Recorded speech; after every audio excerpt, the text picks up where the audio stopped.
Students, welcome to dealing with commerce. तो बच्चों, आज की क्लास में हम एक नया टॉपिक लेकर आ रहे हैं जो कि हमारे 12th अकाउंटेंसी के 4th चैप्टर का है, नए साझेदारों का प्रवेश, एडमिशन ऑफ न्यू पार्टनर। इसी चैप्टर से बच्चों जो आज का हमारा टॉपिक है वो है संपत्तियों एवं दायित्वों का पुनर्मूल्यांकन, यानी revaluation of assets and liabilities. तो बच्चों, आज हम इसी टॉपिक को स्टार्ट करेंगे। मैंने आपको शुरू के वीडियोस में आपको बताया है कि जब नया साझेदार फर्म में प्रवेश करता है तो फर्म का होता है पुनर्गठन, जिसमें कि बहुत सारे समायोजन, बहुत सारे ट्रीटमेंट करने पड़ते हैं हमको। जैसे कि जब नया साझेदार फर्म में प्रवेश करता है तो अपने साथ लाता है कैपिटल, और वो जो अपने साथ पुराने साझेदारों को होने वाली क्षति की पूर्ति के लिए जो ख्याति की राशि प्रीमियम के रूप में लाता है, उसका हम कैसे ट्रीटमेंट करते हैं ये भी मैंने पहले के वीडियो में आप सबको समझाया है। तो बच्चों, नेक्स्ट हमने पढ़ा था कि treatment of reserves, undistributed profit and loss account. किस प्रकार हम जब नया साझेदार फर्म में प्रवेश करता है तो फर्म में जो पहले से विद्यमान रिजर्व्स, फंड्स या फिर किसी भी प्रकार का अनडिस्ट्रीब्यूटेड प्रॉफिट होता है, अविभाजित लाभ, तो उसको किस प्रकार पुराने साझेदारों को उनके पुराने अनुपात में बांट दिया जाता है। इसके लिए कैसी एंट्रीज जो है हम अपने पुस्तकों में करते हैं, ये सारी जो बातें हैं ये हमने पिछले वीडियोस में सीखी हैं। आज के वीडियो में बच्चों एक जो नया टॉपिक है, ये भी बहुत ही इंपॉर्टेंट टॉपिक है, इससे रिलेटेड क्वेश्चन जो है आपके एग्जाम्स में पूछे ही जाते हैं। तो इस टॉपिक को हम अच्छे से क्लियर करेंगे। तो आज का हमारा टॉपिक हमने जान लिया है बच्चों, ये है संपत्ति एवं दायित्वों का पुनर्मूल्यांकन। पुनर्मूल्यांकन से जो हमारा तात्पर्य, देखो, पुनः मूल्यांकन करना, जो पहले से जिसका मूल्यांकन हम कर चुके हैं उसको एक बार और मूल्यांकन करना है, रिवैल्यूएशन, री एंड वैल्यूएशन। तो बच्चों, फर्म में जितनी भी संपत्तियां एवं दायित्व होते हैं ये हमेशा घटते एवं बढ़ते रहते हैं। संपत्तियों का मूल्य जो है बढ़ता भी है, संपत्तियों का मूल्य घटता भी है। उसी प्रकार जो दायित्व होते हैं वो भी बढ़ते एवं घटते हैं। तो जब नया साझेदार फर्म में प्रवेश करता है तो हमको एक बार इन्हीं संपत्तियों एवं दायित्वों का करना पड़ता है दोबारा से मूल्यांकन, और इस मूल्यांकन के आधार पर जो भी रिजल्ट हमको प्राप्त होता है, यानी संपत्तियों के दाम बढ़े हैं या घटे हैं, दायित्व हमारे बढ़े हैं या घटे हैं, तो इन सभी चीजों का जो है ट्रीटमेंट हम आज की क्लास में सीखेंगे। तो किस प्रकार पुनः मूल्यांकन खाते बनाए जाते हैं और क्या क्या एंट्रीज जो है हम करेंगे, चलिए हम आगे देखते हैं। तो चलिए बच्चों, सबसे पहले हम देखते हैं कि जब हम संपत्ति एवं दायित्वों को का पुनर्मूल्यांकन करते हैं या रिवैल्यूएशन करते हैं तो हमको जो रिजल्ट प्राप्त होता है उसके लिए हम कौन कौन सी पंजी प्रविष्टियां करते हैं। तो बच्चों देखो, सबसे पहले जब हम संपत्ति का रिवैल्यूएशन करेंगे तो या तो संपत्ति के मूल्यों में वृद्धि होगी या तो कमी होगी। तो पहला एंट्री देखिए कि जब संपत्ति के मूल्यों में वृद्धि होती है, वृद्धि होने पर हम क्या एंट्री करेंगे, तब हम संपत्ति खाता करेंगे डेबिट और पुनः मूल्यांकन खाता से हो जाएगा हमारा क्रेडिट। उसी प्रकार बच्चों, जब संपत्ति के मूल्यों में कमी होने पर, जब संपत्ति का मूल्य कम होगा तब हम पुनः मूल्यांकन खाता को कर देंगे डेबिट और संपत्ति खाता हो जाएगा हमारा क्रेडिट। इसी प्रकार बच्चों, जब हम दायित्वों का पुनः मूल्यांकन करेंगे तो यदि दायित्व की रकम में वृद्धि हो रही हो तो ऐसी दशा में हम पुनः मूल्यांकन खाता को कर देंगे डेबिट और दायित्व खाता से हो जाएगा हमारा क्रेडिट। इसी प्रकार जो हमारी चौथी एंट्री है कि दायित्व की रकम में कमी होने पर, यदि दायित्व की रकम कम होती है तो ऐसी दशा में दायित्व खाता हो जाएगा आपका डेबिट और पुनः मूल्यांकन खाता से हो जाएगा आपका क्रेडिट। चलिए, संपत्ति एवं दायित्वों का हमने एंट्रीज देख ली है। अब एक और एंट्री होती है बच्चों कि यदि कोई संपत्ति हम लिखना भूल गए हो या छूट गया हो तो ऐसी दशा में हम कौन सी एंट्री करेंगे, यानी अनभिलेखित संपत्तियों का लेखा हम किस प्रकार करेंगे। अनभिलेखित मतलब छूटी हुई संपत्ति। तो ऐसी दशा में अनभिलेखित संपत्ति या छूटी हुई संपत्ति खाता हो जाएगा डेबिट और पुनः मूल्यांकन खाता से हो जाएगा आपका क्रेडिट। और इसी प्रकार यदि अनभिलेखित दायित्व का लेखा करना हो, यानी छूटे हुए किसी दायित्व का लेखा करना हो, तो पुनः मूल्यांकन खाता हो जाएगा आपका डेबिट और अनभिलेखित दायित्व खाता से हो जाएगा आपका क्रेडिट। तो ये जो हमारी टोटल 6 एंट्रीज हैं, ये 6 एंट्रीज तो हम करेंगे ही बच्चों। अब एक और 7वीं एंट्री आप देखिए कि यदि हमें शुद्ध लाभ या शुद्ध हानि प्राप्त होती है तो हम ऐसी दशा में कौन सी एंट्री करेंगे, यानी कि पुनः मूल्यांकन खाते के शेष के अंतरण के लिए हमको क्या एंट्री करनी है। तो इसमें 2 पॉइंट है बच्चों। एक है कि यदि क्रेडिट पक्ष का योग डेबिट पक्ष से अधिक है अर्थात शुद्ध लाभ हो रहा हो, तो ऐसी स्थिति में पुनः मूल्यांकन खाता हो जाएगा आपका डेबिट और पुराने साझेदारों के पूंजी खाता से हो जाएगा आपका क्रेडिट। उसी प्रकार इसमें दूसरा पॉइंट है कि यदि डेबिट पक्ष का योग क्रेडिट पक्ष से अधिक है अर्थात शुद्ध हानि हो रही हो, तो ऐसी स्थिति में पुराने साझेदारों का पूंजी खाता हो जाएगा डेबिट और पुनः मूल्यांकन खाता हो जाएगा आपका क्रेडिट। क्योंकि बच्चों जब हानि होती है तो उसे पुराने साझेदारों द्वारा वहन किया जाता है, तो उनका खाता आपका डेबिट हो जाएगा और पुनः मूल्यांकन खाता आपका क्रेडिट हो जाएगा। तो इस प्रकार ये हमारी टोटल 7 एंट्रीज थी जो हम संपत्ति एवं दायित्वों के रिवैल्यूएशन पर हमें करना पड़ेगा। आइए अब हम पुनः मूल्यांकन खाता बनाना सीखते हैं, देखते हैं इसका प्रारूप कैसा है।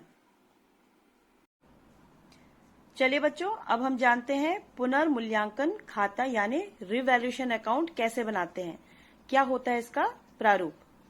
तो बच्चों 4 कॉलम आप खींचेंगे पुनः मूल्यांकन खाता में। डेबिट साइड के 2 कॉलम विवरण राशि और क्रेडिट साइड के 2 कॉलम विवरण राशि। आपको एक बात ध्यान में रखना है कि जब भी आप किसी भी फर्म का कोई खाता बनाते हैं तो उस फर्म को प्राप्त होने वाली जो राशियां होती है वो आती है क्रेडिट साइड में और फर्म का जो नुकसान होता है वो आता है आपका डेबिट साइड में। तो बच्चों यहाँ पर भी हम वही करेंगे, सिर्फ आपको एक छोटा सा सिंपल फॉर्मूला याद रखना है आपको, जिसको मैं इस प्रारूप के बाद आपको बताऊंगी। अभी आप देखिए कि आपके डेबिट और क्रेडिट साइड में क्या क्या आ रहा है। हमने क्या किया, पहले हमने किया संपत्ति का पुनः मूल्यांकन। तो जब संपत्ति का पुनः मूल्यांकन किया तो यदि संपत्तियों के मूल्य में वृद्धि पाई हमने तो इसे हमने लिख दिया क्रेडिट साइड में, क्योंकि संपत्ति के मूल्य में वृद्धि आने फर्म को फायदा। उसी प्रकार यदि संपत्ति के मूल्य में कमी हुई तो यह आ गया हमारा डेबिट साइड में, क्योंकि वो हमारा हुआ नुकसान। इसी प्रकार जब हमने दायित्वों का मूल्यांकन किया तो दायित्वों में कमी यानी कि हमारे लिए फायदा, तो दायित्वों के मूल्य में कमी होने पर यह आ गया क्रेडिट साइड में और दायित्वों के मूल्य में वृद्धि यानी कि हमारा नुकसान, तो वो आ गया आपका डेबिट साइड में। बच्चों इसी प्रकार यदि फर्म में किसी भी प्रकार का कोई रिजर्व होता है और उस रिजर्व में कमी आती है तो वो भी जो है कंपनी का फायदा होता है और वो आ जाता है आपका क्रेडिट साइड में। और इसी प्रकार रिजर्व में यदि वृद्धि होती है तो वो आ जाता है आपका डेबिट साइड में।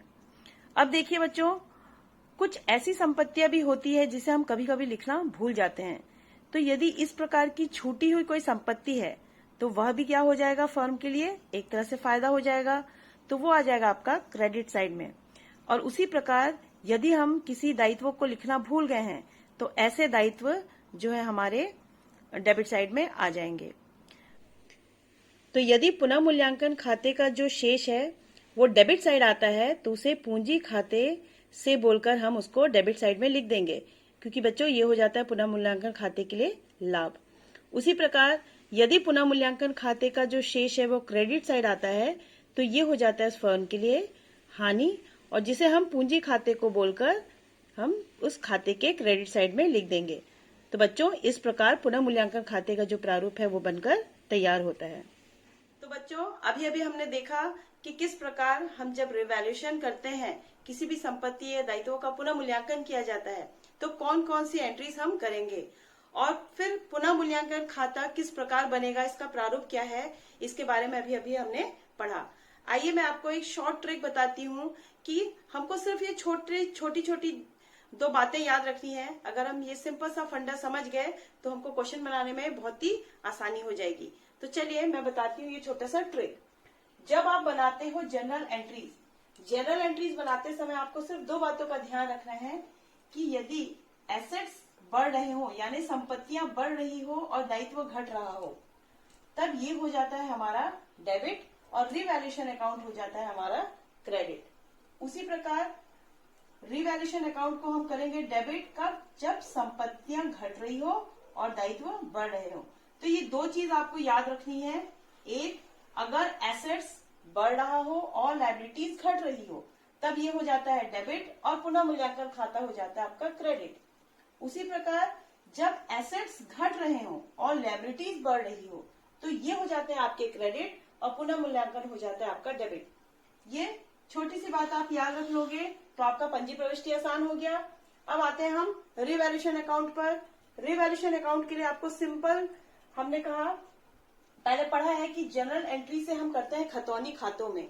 अगर आप खतौनी की दृष्टि से देखोगे तो जो चीज जिस नाम से जो जनरल एंट्रीज में प्रविष्टि की जाती है, जब वो खाता हम बनाते हैं तो वो खाता का नाम उस खाते में नहीं आता, तो जो डेबिट होता है वो हो जाता है वहां पर क्रेडिट और जो क्रेडिट होता है वो हो जाता है उस खाते में डेबिट।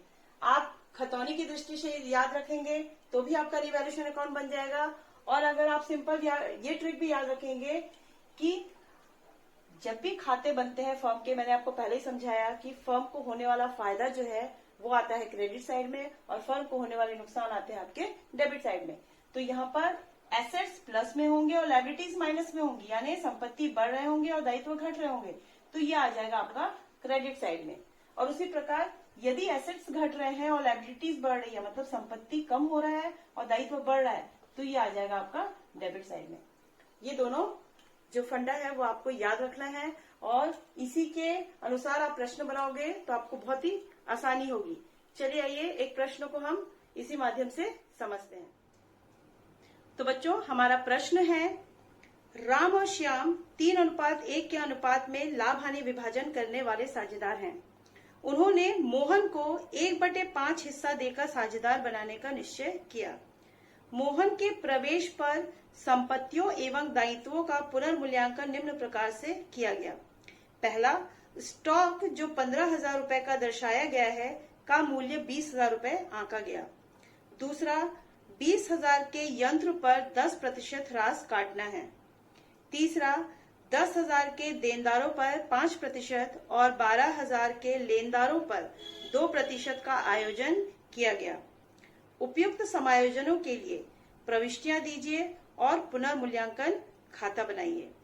तो बच्चों ये था हमारा प्रश्न। प्रश्न में जो है राम और श्याम पुराने साझेदार हैं जो 3:1 में अपना लाभ बांटते हैं। नया साझेदार जो है मोहन है वो फर्म में प्रवेश करता है 1/5 हिस्सा के लिए। तो जैसे ही नया साझेदार फर्म में प्रवेश करता है, फर्म जो है अपनी संपत्तियों एवं दायित्वों का करती है पुनर्मूल्यांकन और पुनर्मूल्यांकन के बाद उनको जो रिजल्ट प्राप्त होता है उससे बनता है उस फर्म का पुनर्मूल्यांकन खाता एवं पंजी प्रविष्टि।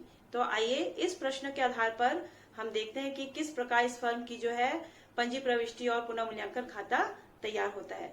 तो इस प्रश्न को सॉल्व करने के लिए सबसे पहले बच्चों हमको बनाना पड़ेगा एक अच्छा सा वर्किंग नोट जो मैंने यहाँ पर तैयार किया है। देखिए प्रश्न में हमको दिया गया है कि सबसे पहले जो पॉइंट है उसमें दिया गया कि स्टॉक जो है वो पहले थे 15,000 के जो बाद में बढ़कर हो गए 20,000 के। इसका मतलब 20,000 हो गया तो उसको कितने हजार का फायदा हो रहा है 5,000 का फायदा। तो ये जो संपत्ति के मूल्य में वृद्धि हुई है ये आ जाएगा हमारा पुनः मूल्यांकन खाते के क्रेडिट साइड में। बच्चों एक चीज आपको ध्यान देना है कि जब भी आप पुनः मूल्यांकन खाता बनाते हैं तो फर्म के इस खाते में जब भी प्रॉफिट होता है या वृद्धि होती है, प्राप्ति होती है, तो वो जाता है उसके क्रेडिट साइड में और जब भी इस खाते में फर्म को नुकसान होता है तो वो चला जाता है आपके डेबिट साइड में। तो बच्चों इस चीज को आप ध्यान में रखिएगा। चलिए पहले वर्किंग नोट देखते हैं। जो हमारा दूसरा पॉइंट है उसमें ये दिया हुआ है कि यंत्र, फर्म में यंत्र है 20,000 के यंत्र जिस पर 10% हमको ह्रास लगाना है। तो 20,000 के यंत्र पर 10% की दर से जब ह्रास लगाया गया तो हमको उत्तर प्राप्त हुआ 2,000 रुपए, यानी कि यंत्र जो है फर्म की संपत्ति थी, इस संपत्ति पर 2,000 रुपए की क्या हो गई, कमी हो गई। तो जब संपत्ति पर कमी होती है तो वो चला जाता है पुनः मूल्यांकन खाता के डेबिट साइड में। तो बच्चों इस राशि को हम पुनः मूल्यांकन खाता के कहां पर लिखेंगे, डेबिट साइड में। अब चलिए सेकंड वर्किंग नोट में आते हैं। सेकंड है देनदारों पर आयोजन। बच्चों फर्म के जो देनदार होते हैं वो फर्म के लिए संपत्ति मानी जाती है क्योंकि इन देनदारों से पैसा प्राप्त होता है। तो बच्चों यहाँ पर भी दिया गया है कि देनदार जो है फर्म में 10,000 के देनदार हैं जिस पर वह 5% का आयोजन करता है, यानी कि वह यह मान के चलता है कि ये 500 रुपए हमें देनदारों से प्राप्त नहीं होंगे। तो देनदारों से प्राप्त नहीं होंगे यानी कि संपत्ति में कमी हो रही है यहाँ पर भी 500 रुपए से। तो ये 500 रुपए भी आपका कहाँ चला जाएगा, पुनः मूल्यांकन खाते के डेबिट पक्ष में। ठीक है बच्चों, अब चलिए अगले एडजस्टमेंट में चलते हैं। अगला एडजस्टमेंट है लेनदारों पर आयोजन। तो लेनदार जो होते हैं वो हमेशा फर्म के लिए दायित्व होते हैं। तो इन दायित्वों में देखते हैं यहाँ पर कमी हो रही है कि वृद्धि। लेनदारों पर आयोजन यानी कि दायित्वों में कमी। 12,000 रुपए के लेनदार है जिस पर 2% की दर से आयोजन किया जाना है। तो कितने का आयोजन किया गया, 240 रुपए का। यानी हमने लेनदारों के लिए पहले से ही 240 रुपए रिजर्व करके रख दिए। इसका मतलब कि देनदारों पर हमारा जो दायित्व है वो 240 रुपए से कम हो गया। तो बच्चों इस लेनदारों पर आयोजन का जो ये अमाउंट है ये हमारे पुनः मूल्यांकन खाते के क्रेडिट साइड में चला जाएगा। तो ये हो गया हमारा वर्किंग नोट तैयार। अब चलिए हम पुनः मूल्यांकन खाता बनाते हैं। इस प्रकार आप पुनः मूल्यांकन खाते के लिए कॉलम खींच लेंगे और सबसे पहले देखिए जो हमारा फर्स्ट पॉइंट था, जो स्टॉक अकाउंट जो था वो पहले हमारा स्टॉक था 15,000 का, जिसमें 20,000 रुपए की वृद्धि हुई है। मतलब जो बढ़कर 20,000 रुपए है तो उसमें वृद्धि कितने की हुई है, 5,000 रुपए की। मतलब हमारा संपत्ति 5,000 रुपए से बढ़ गया, तो जिसे हमने डाल दिया क्रेडिट साइड में। आप हमेशा एक माइंड में ये सेट करके रखेंगे कि क्रेडिट साइड में एसेट्स अगर बढ़ रहे हो, लायबिलिटीज अगर घट रही हो तो वो क्रेडिट साइड में जाएंगे, और एसेट्स यदि कम हो रहे हैं और लायबिलिटीज यदि बढ़ रही है तो वो चला जाएगा आपके डेबिट साइड में। तो बच्चों स्टॉक हमने लिख दिया है। सेकंड है हमारा दायित्व में कमी हो रहा था, दायित्व यानी क्रेडिटर्स, जिसमें हमें 240 रुपए की कमी हमने वर्किंग नोट में निकाली थी। तो ये भी बाय रिजर्व ऑन क्रेडिटर बोल के आपके क्रेडिट साइड में आ जाएगा। बस ये दो अमाउंट आएंगे। अब चलिए हम डेबिट साइड में चलते हैं। डेबिट साइड में जो मशीन था, जो हमारी संपत्ति थी, उसमें 2,000 रुपए की जो है कमी पाई गई, क्योंकि मशीन पर हमने क्या लगाया था, ह्रास लगाया था, जिसके कारण की मशीन का मूल्य 2,000 रुपए से कम हो गया। तो एसेट्स यदि कम हो गए तो डेबिट साइड में आ जाएंगे। उसी प्रकार देनदार जो है वो भी फर्म के लिए क्या होते हैं, एसेट्स होते हैं। यहाँ पर भी देनदारों पर रिजर्व किया गया है कितने रुपए का, 500 रुपए का। यानी देनदार 500 रुपए से यहाँ पर भी कम हो गए, यानी एसेट्स यहाँ पर भी कम हो गए। तो ये भी आ जाएगा आपका डेबिट साइड में। इसी प्रकार बच्चों आप क्रेडिट साइड का टोटलिंग करोगे तो आपका आ रहा है 5,240। इस 5,240 से आप मशीन और रिजर्व ऑन डेटर्स यानी 2,500 को घटाओगे तो आपका जो प्रॉफिट है वो आ रहा है 2,740 रुपए। जब भी बच्चों क्रेडिट साइड का अमाउंट डेबिट साइड से ज्यादा होता है, यानी कि आपका बैलेंस अगर डेबिट साइड में आ रहा है तो फर्म को प्रॉफिट होता है। यदि आपका बैलेंस क्रेडिट साइड आ रहा है तो फर्म को लॉस होता है। क्योंकि यहाँ पर जो आपका जो बैलेंस है वो आ रहा है डेबिट साइड, तो यहाँ पर फर्म को प्रॉफिट हुआ है। तो ये जो 2,740 रुपए का प्रॉफिट है ये दोनों पुराने साझेदारों में बंटना है। तो ये दोनों पुराने साझेदारों में आप किस अनुपात में बांटोगे, इसको आप बांटोगे उनके पुराने लाभालाभ अनुपात में। तो देखिए यहाँ पर वर्किंग नोट में मैंने बनाया है लाभ का विभाजन 3:1 में करना है। तो बच्चों फर्म को लाभ प्राप्त हुआ है 2,740 रुपए का, जो हमने यहाँ पर निकाला है। इस 2,740 में से राम को प्राप्त हो रहा है 3/4, क्योंकि उसका जो अनुपात है वो 3 है। तो 3/4 आप उसका निकालोगे तो उसका आ जाएगा 2,055 रुपए। उसी प्रकार श्याम का 2,740 का 1/4 करोगे तो उसको प्राप्त हो जा रहा है 685 रुपए, यानी 685 रुपीज। दोनों अमाउंट को आपने अपने खाते में लिख दिया। इस प्रकार बच्चों हमारा जो पुनः मूल्यांकन खाता है वो बनकर तैयार होता है। बहुत ही सिंपल है, आप सिर्फ ये दो फॉर्मूला जो है फंडा, इसको आप याद रखोगे तो आपका ये खाता बहुत ही इजी हो जाएगा। चलिए अब हम बनाते हैं इस प्रश्न की पंजी प्रविष्टि। तो चलिए बच्चों अब बनाते हैं हम अपनी पंजी प्रविष्टि। पंजी प्रविष्टि के लिए आप पहले ऐसे कॉलम खींच लीजिए। अब आप एक बात ध्यान रखिए कि रिवैल्यूएशन अकाउंट में हमने डेबिट में किया था ये काम और क्रेडिट में किया था ये काम, परंतु जब आप पंजी प्रविष्टि बनाएंगे तो आप ठीक विपरीत आ जाएंगे। आपके डेबिट साइड में आ जाएगा एसेट्स प्लस लायबिलिटीज माइनस, और आपके क्रेडिट साइड में हो जाएगा एसेट्स माइनस लायबिलिटीज प्लस। मतलब आपका संपत्ति अगर बढ़ रहा हो, दायित्व अगर घट रहा हो तो आप डेबिट साइड में लिखेंगे, और संपत्ति अगर घट रही हो, दायित्व अगर बढ़ रहा हो तो ये आपका आ जाएगा क्रेडिट साइड में।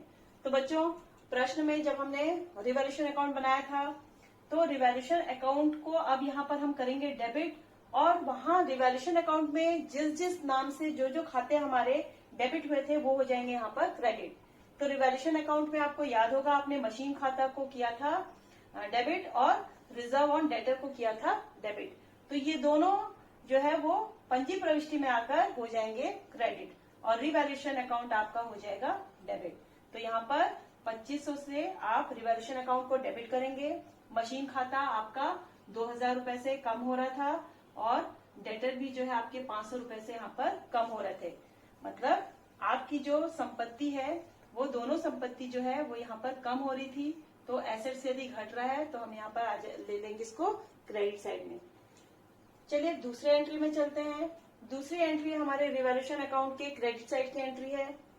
रिवॉल्यूशन अकाउंट में जो भी अमाउंट जो भी खाते जो है हमारे क्रेडिट हुए थे वो खाता यहाँ पर हो जाएंगे डेबिट, यानी कि वहां पर स्टॉक अकाउंट क्रेडिट था तो यहाँ पर स्टॉक अकाउंट हो गया डेबिट और रिजर्व ऑन क्रेडिटर्स हो गए आपके डेबिट। यानी कि दोनों स्टॉक जो है वो एसेट्स है बढ़ रहा है तो ये आ गया डेबिट साइड में। रिजर्व ऑन क्रेडिटर हमारे दायित्व हैं जो यहाँ पर घट रहे हैं, तो दायित्व अगर घट रहे हैं तो वो भी आ जाएंगे हमारे डेबिट। और इस प्रकार रिवॉल्यूशन अकाउंट जो है टोटल करके आप लिख दोगे इसको क्रेडिट में। तो बच्चों इस प्रकार ये दोनों एंट्री हो गई। अब तीसरी एंट्री रिवॉल्यूशन अकाउंट के अनुसार हमको क्या हो रहा है, प्रॉफिट हो रहा है। जिस प्रॉफिट को हमने दोनों साझेदारों में उनके पुराने अनुपात में बांटा था, तो बच्चों यहाँ पर रिवॉल्यूशन अकाउंट हो जाएगा डेबिट और दोनों साझेदारों का पूंजी खाता हो जाएगा आपका क्रेडिट। तो हमको कितने का प्रॉफिट हो रहा था, 2740 रुपए का। इसे हमने दोनों साझेदारों में बांट दिया तो राम कैपिटल अकाउंट में चला गया 2055 रुपए टू श्याम्स कैपिटल अकाउंट में चला गया 685 रुपए। तो बच्चों इस प्रकार जो है हमारी पंजी प्रविष्टि यहाँ पर कंप्लीट होती है। तो देखा आपने कि इस क्वेश्चन को हमने कैसे एक सिंपल से ट्रिक को याद रखकर कंप्लीट किया है। बच्चों आप इससे रिलेटेड क्वेश्चंस जो हैं घर में बनाते रहिएगा, प्रैक्टिस करते रहिएगा। नेक्स्ट क्लास में मैं आपको इस टॉपिक पर और भी बहुत सारे क्वेश्चंस जो है वो बनाना सिखाऊंगी। तो बच्चों आज की क्लास यहीं पर खत्म होती है।